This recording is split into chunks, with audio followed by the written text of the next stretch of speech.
All right. Hello, and Hi. welcome to the Assessment Alchemist, the podcast where we transform the daunting world of assessments into a journey of empowerment and achievement for educators and students alike. I'm Tina Wiles, your guide in this quest to conquer test anxiety and unlock the secrets of effective test preparation. In each episode, we mix a perfect blend of expert insights, practical strategies, and inspiring stories, all designed to help you turn test taking into a positive, enriching experience for your students.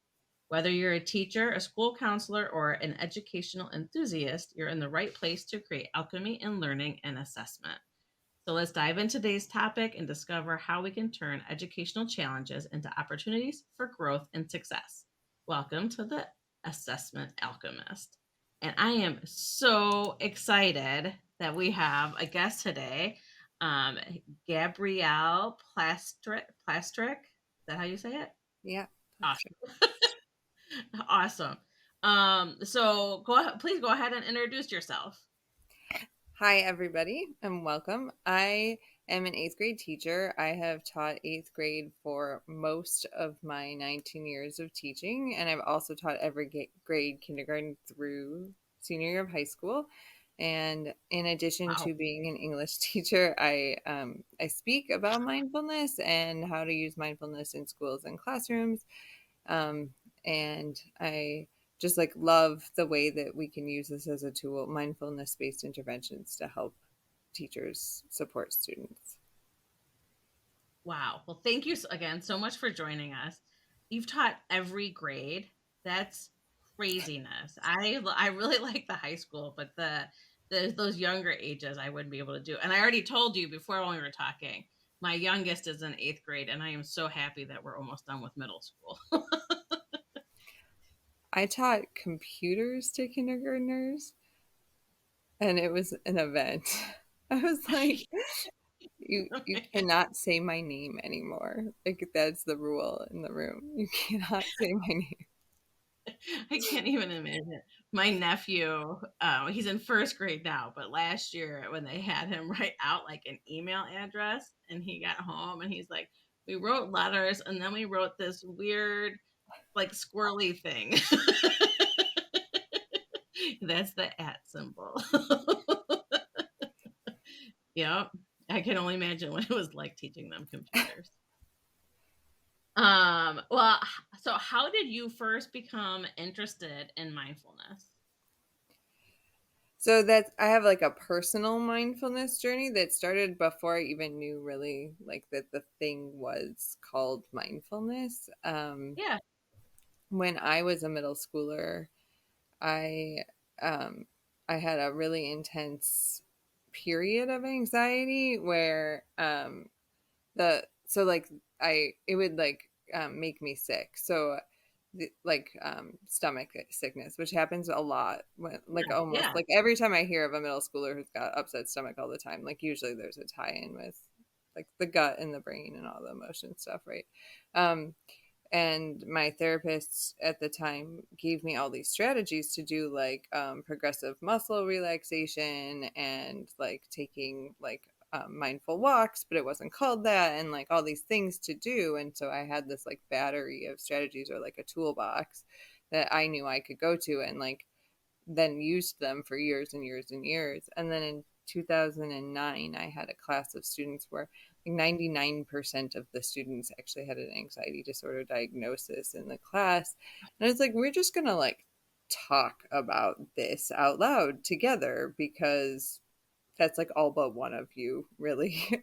um, and like that person was also like affected by everybody else always being like, Yeah. Yeah. yeah. Um, so I was like, what should we do about this? Like, what do you want to like just try a bunch of stuff and like we can figure out how to like solve the problems that you're having at school and like that are related to this and like face it together?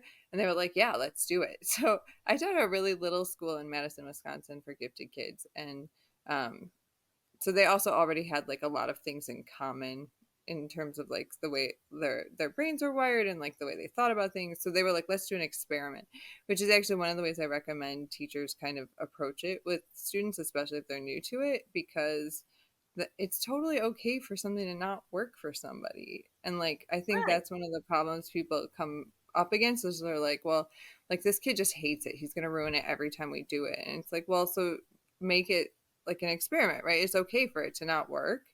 It's okay Yeah. to try some, like when you do an experiment, you do it a couple times, you don't do it once. And like Yeah. keep pushing. And that's Yeah. like, yeah, it's like having the toolbox, right? Right. Like you don't need all of the tools all of the time, right? But it's you have them there in case you can use them. Yeah. So I went to the library and found all of these books about like mindfulness for children, and they were all for like preschoolers. So, and then I like the Center for Healthy Minds is at the UW in Madison, and they had a lot of resources. And actually, in the next year, they came to the school and did a thing with everybody, which was really wonderful for the whole school. But one of the things from that preschool book that the kids just like loved, like I was like, I don't think we should do this. This is like obviously for little kids, and like you're eighth graders, like this is going to be cheesy. And they were like, no, let's do it. They like just like adored this, and it has worked with almost every group of students ever. Is to make their hand, like if they start to notice they're feeling anxious, to make their hands fight like this and then float Oh my gosh. and then fight and then float, and then like what does it take to get you to this? And like they just like, so they'd be like taking an essay test, like okay, I don't know why this worked, but it worked. But they like really feel their hand, it's very tactile and it's little, it's Yeah. silly, like That's awesome. And then when you approach it like an experiment, like, so do you present the fight and then float and then have everyone try it? And as an experiment, you find out like which students it resonates with kind of thing? yeah. And like should we do that one again? What do you think? Like did that work? What was your, like, if we were going to give it a thumbs down, thumbs sideways, thumbs up, like just like a quick reflection? And then like also every once in a while, like what are the things that are stressing everybody out? Like when are we feeling anxious about stuff at school? And then kind of thinking like what strategy fits that moment. Yes. Do you have like, obviously, so you have the fight and float. Fight What and do you call, flow. what do you fight and float? Do you have other ones that seem to really resonate with your students? I feel like my students now are pretty different than the students who I did the initial experiment with. It's Okay. been like a long time, that was a Yeah. while ago. Um, so like a lot of times my students that I currently have, and last year too, prefer like actual moments of silence, um, which is interesting. So sometimes I do things where like we're standing and everybody has to be silent and there's no like music or me talking or anything, and I'll just like have them balance, like close your eyes and balance. So they're doing something and they don't feel like goofy about being there silently. But it's also really hard to balance when your eyes are shut. So then we talk It about is. that. Yeah. Yeah.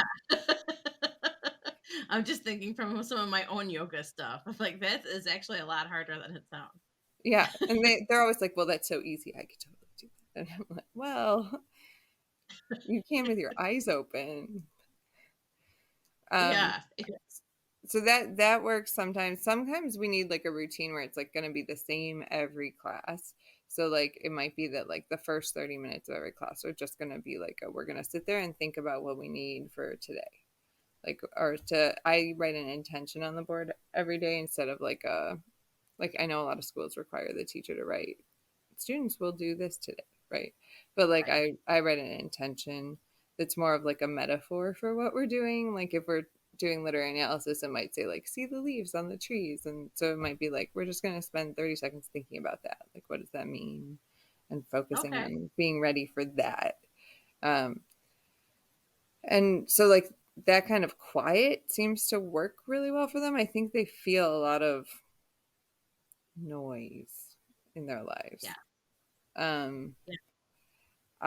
I personally like the strategy the best, like especially during distance learning. I did it a lot with kids where they did chair stretching, because they were spending so much time sitting in front of computers, and like their backs and shoulders get pushed up, and it's so easy to spend a minute like twisting and stretching, and it's a motion thing. Yeah. In the past, when I did longer meditations more often, and I had like longer advisory periods, that I was the only person in charge of the advisory periods. At other schools, I've done things where, especially walking meditation has been really successful, because especially for students with ADHD. um, I think sometimes quiet breathing meditation can feel like they're failing. Yeah. Intimidate because they have a hard time doing Yeah. it. So then do you talk aloud for the meditations while they walk around the classroom then? Yeah. Nice. Yeah. But I know Love some that. people like hate that. So I've also like, I recorded myself reading them too. So sometimes I like play me talking, which they think is like so funny. And then that way I can do it, because I can't do it and read the Yes. thing at the same time. Um,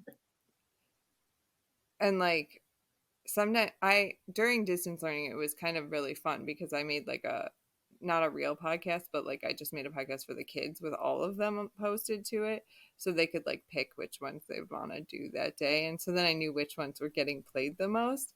And like the Yeah. most popular one is the like leaves on a stream, Yes. like the Yeah. cognitive diffusion floating. Yeah. Yeah. Yeah. Like put your cares on the leaves and watch them float away kind of. Do you think that the mindfulness that you're doing helps your class feel more inclusive and like the kids feel like they're more supported? I think it's like part of a whole, which I guess is maybe the like biggest thing about mindfulness is like, if you're not running a mindful classroom, then it doesn't matter if you're doing mindfulness activities. Got it. Got it. So Like I what's think, the yeah, sorry, go ahead. no, yeah, go ahead. I was gonna say, so what's the difference between doing mindfulness activities and running your classroom as a mindful classroom? Um, okay, so I think that if the relationship that each student has with you as a teacher is like a really important part of that, which means that you have to understand their relationship to each other, which is easier in a smaller school and a smaller classroom. But like, and then within that, like as an outsider entering a community of people who usually already know each other, because like the kids have been together but the teacher hasn't, or like at least even if they were in the same class, like they've been in the same school before. I feel like sometimes kids have anyway, they have history. And then Yes. like we enter into that space, and like the power dynamics of that and how we talk to kids, and then also the way that we shape our learning experiences, is they have to know you care about them and that you actually mean it. So like if I ask students how they're feeling at the beginning of class and everybody says they're tired, but I change nothing about my class, then like why did they tell me that information?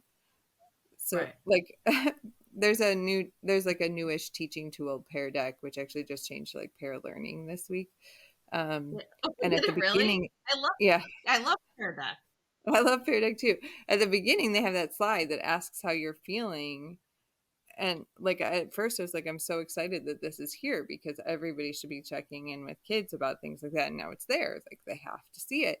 But it feels dumb if like nobody ever responds to that Yeah, like information. you change yeah, like you change what you're doing based on what they're saying. Yeah. Yeah. Or like if somebody Okay. puts the like Yeah. sad red face, you have to like find out what's going on. Like why did they make Yes. that angry red face? Um so I do things like what weather are you, or like draw an emoji, what are you feeling like today, or um a lot of times now I see my kids in the hallway before they come to class, and I teach them all twice. So it's easy for me to also have like an individual conversation with most students before class starts, which is really nice.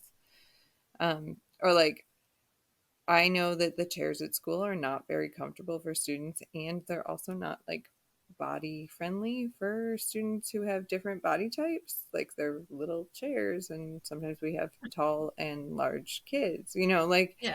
so Yeah. I went out and found office chairs for all of the students so they Oh, can like God. physically be comfortable in my classroom, which is like, it seems like a little thing, but like they would rather be in my classroom than somewhere Yeah. else because it's comfortable to be there.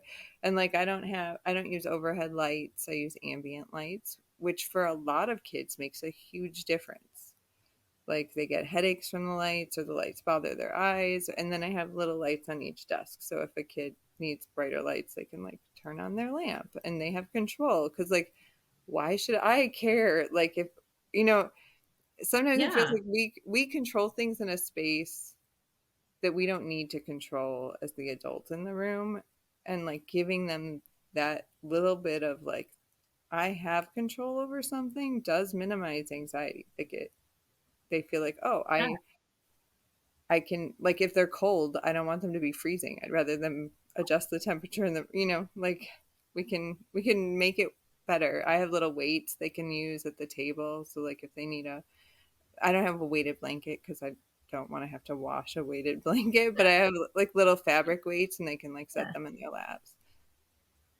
No, you're absolutely right. Like one of the biggest things about anxiety is the feeling of being out of control, right? And so that's why like I talk about breath a lot, right? And Yeah. like that's one of the things that you can control no matter what's going on, right?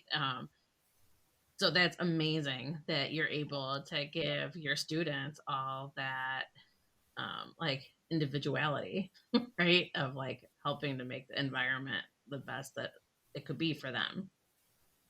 Yeah, that's fantastic. Um, when let's see, what else would I want to ask? There was somebody Um, who said something about like, oh, do you know Love and Logic? It's like a no, I don't. parenting book. Okay, no, I don't know that They have, their thing is like, like how toddlers have tantrums. It's all about like how to avoid having tantrums. Um, but they basically say like if you give them control over 99% of the things, then when you need to call in that 1%, like they're more likely to be like, okay. one. Yeah, Like, yeah, it's so true. Oh, yeah, it's so true.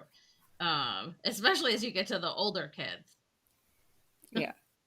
right? Yeah, and I know that for a lot of teens that I talk to, that's one of the like they feel like that tension with people when they don't have the the ability to do what they right, like to voice what they want or to get what they need. Um, have it's when it comes to right because we're the I talk a lot about the assessments, obviously. Mhm. Have you seen a connection between your mindfulness classroom and helping with test anxiety? Yeah. So, when I taught in Maryland, I was more likely to be giving quizzes and tests just because of the way the school was set up than since then. But I one of the things I did when I was there was I really focused on how I framed assessments in the classroom. Um, and so I did like a couple of things. One of them is more frequent low stakes retrieval practice, which is like a fancy way of saying quiz, but It's like yeah. where like that's what the MBE research suggests anyway, is like kids should be retrieving stuff more often. Like as soon as it's rusty, start retrieving it and practicing it, which I think is good test prep. Since you're a test prep expert, you Yeah. would probably know. No, Yeah. Um, exactly. Yeah. and then it also forces them to face that anxiety in teeny little chunks about an assessment.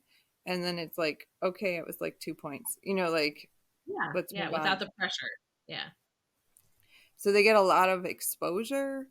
And then also, when there's a bigger assessment, to give them something positive, like a positive experience paired with it. So, like something that's really funny. Or like I had these like little, those little water games that you can like shoot the Oh, ring yeah. onto the thing, like giving each one of them like one of those toys like right afterwards to play with for a little bit, like something.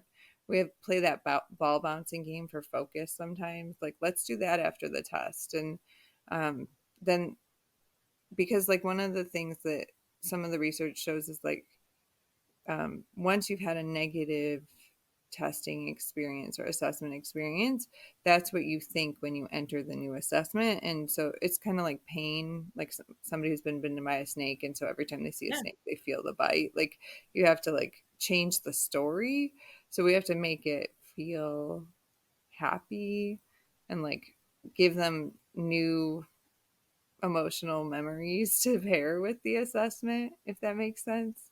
Yeah, no, that makes total sense. That's actually one of the causes of test anxiety is poor test performance on an earlier time, right? So maybe they don't have any problem, and then all of a sudden they get to a certain class or a certain test, they have one bad experience, and then all of a sudden it's I never do good on tests, Yeah. right? Yeah. So I love that reframing the emotions around it.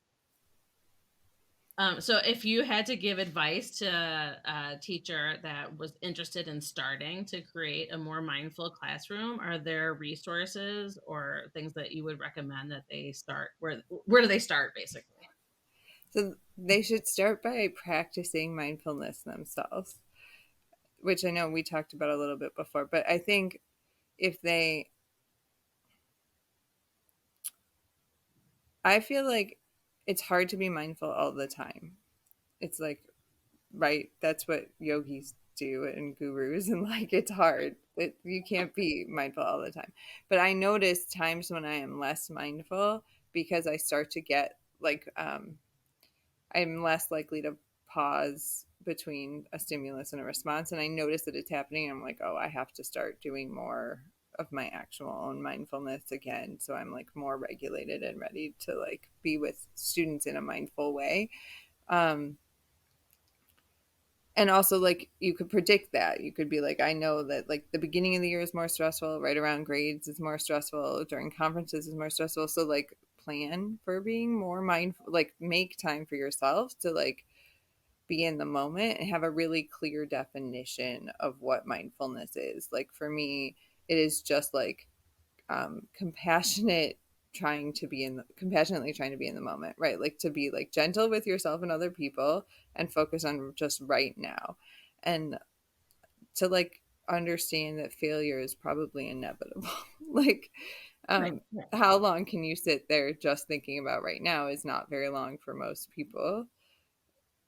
And Yeah. so also like figuring out what works for them, and like the way that I'm a mindful teacher in my classroom is going to look different than the way anybody else is a mindful teacher in their classroom. So like using a canned curriculum that you like purchase, or using a book and saying, well, we're just going to do the things in this book, is probably not going to work, Yeah. because you're not the same as any other person. And like when you explain it to the kids, if it's worked for you, you're going to be more positive about it and it's going to feel better.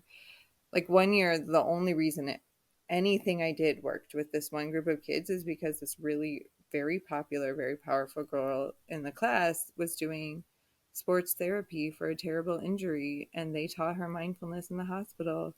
And she was like, everybody, this stuff is amazing, and like she had the kid, like she would lead activities, and I was like, okay, like this kid Oh is my God.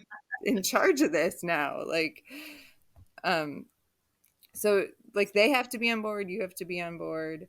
And I think also like sometimes for the first couple of weeks it makes things worse in the classroom, which like if you think about it, like when you start doing physical therapy, things hurt a Yeah. little bit It hurts. more. Yeah. And like sometimes people are uncomfortable about the way that they are thinking about things when their brain gets quieter. And um making space for it to like be a little messy at the beginning, but continuing. I've heard a lot of teachers quit after 2 weeks, and it's like, well, by week 3, I bet it would have been better.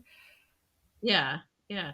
And it's the same thing. Like I would imagine it probably takes a little bit more time and more effort on your part, right? When you're starting off. So, like a lot of the students, I'll compare learning something new to like riding a bicycle.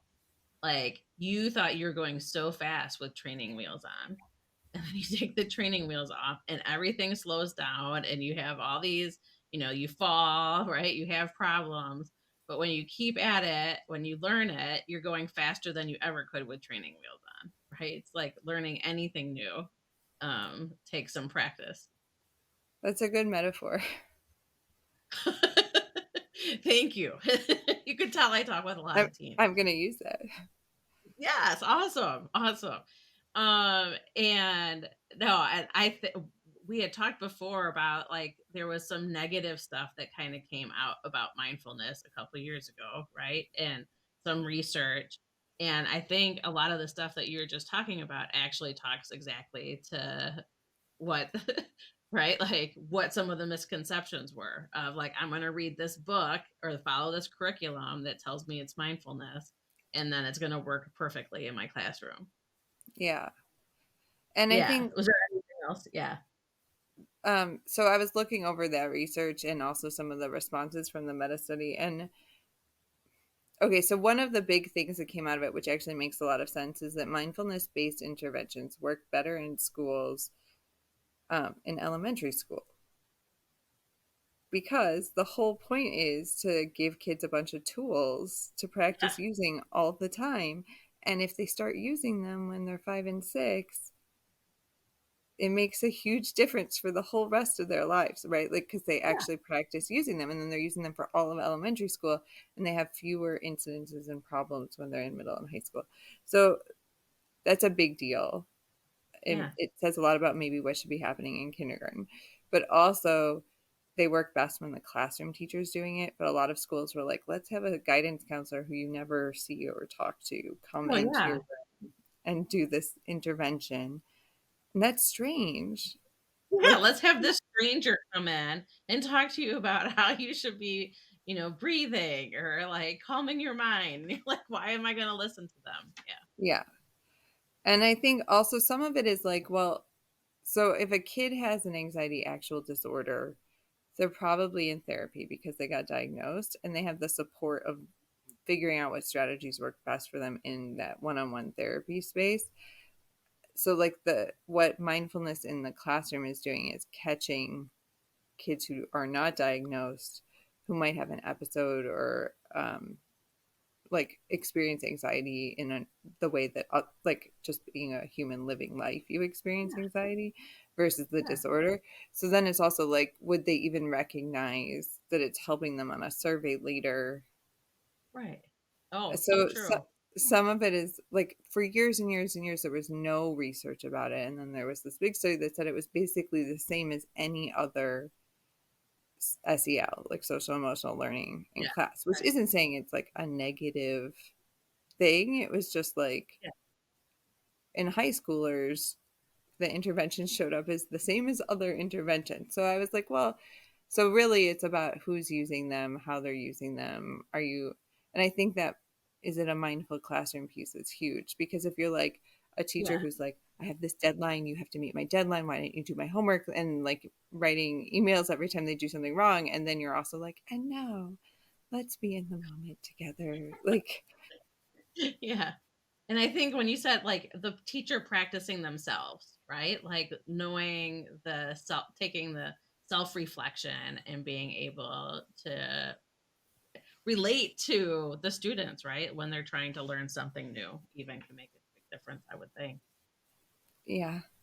There's like a James Baldwin quote where he talks about how like, children are always watching us, even if we don't know they're watching us, and then they model what they see us do. Which, like, because you're a parent too, I'm sure you've had moments where you're like, oh my gosh, my child is doing that because I did that.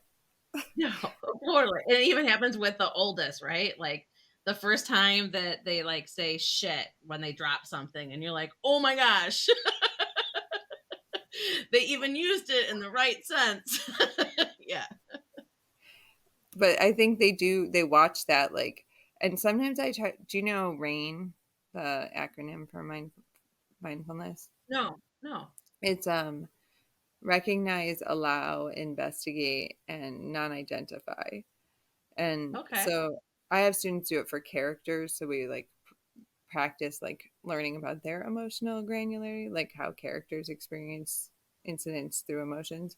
Um, but then I also try to model it for them. Like if I had a terrible drive into school or something, like I might be like, I'm a little frazzled and running late today because of this terrible thing that happened. So I'm just going to like walk you through how I'm feeling right now.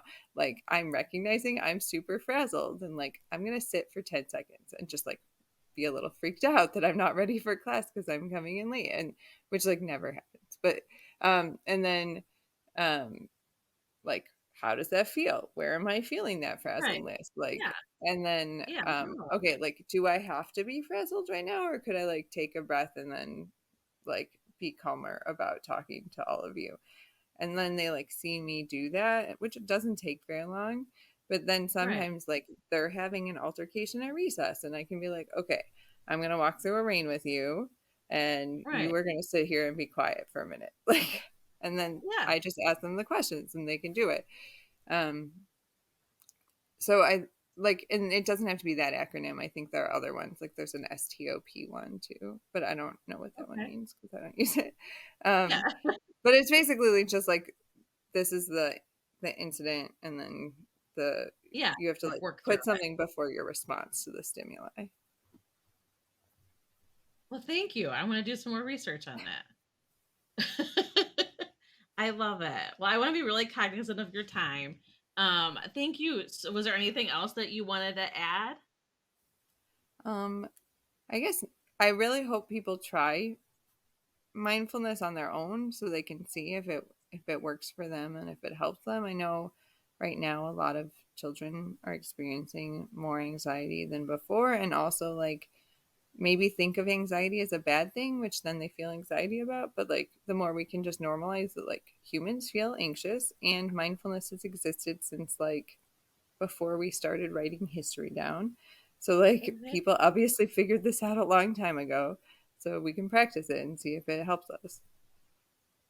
I would think if someone never feels anxious about something like anything in their life, they're just not being honest about it. Because right, it's a part of life, right? We're supposed to experience all of the emotions. Yeah. Yeah, in healthy lives, you're supposed to experience all of them. Um, Well, again, thank you so much. If anyone is interested in talking to Gabrielle about like helping with the like talking to their classroom or talking to some teachers, please feel free to reach out. I'll have you can reach through me, or I'll have your information in the show notes. If anyone wants to reach out, they can. Thank you so much for joining us. This was an amazing conversation. Thank you so much for having me. It was really fun.